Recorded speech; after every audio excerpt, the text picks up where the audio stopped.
In terms of the businesses that we deal with in Northern Europe region, I would suggest that there's been a lot of pressure put on those businesses to challenge how they manufacture. Prices aren't coming down in traditional manufacturing. Okay, typically labour costs, shipping costs, time to market, everything is impacting as having as a negative impact on a general part manufacturing.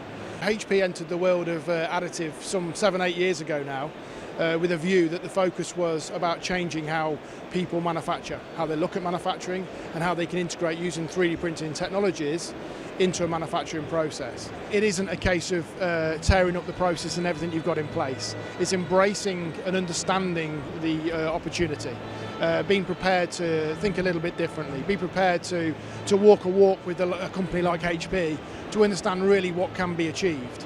A lot of our customers are starting to make this move on the basis that they can actually do a cost calculator, a carbon cost calculator, which gives analysis based upon how they're traditionally manufacturing the part in comparison to if they came down the 3D additive manufacturing space with HP.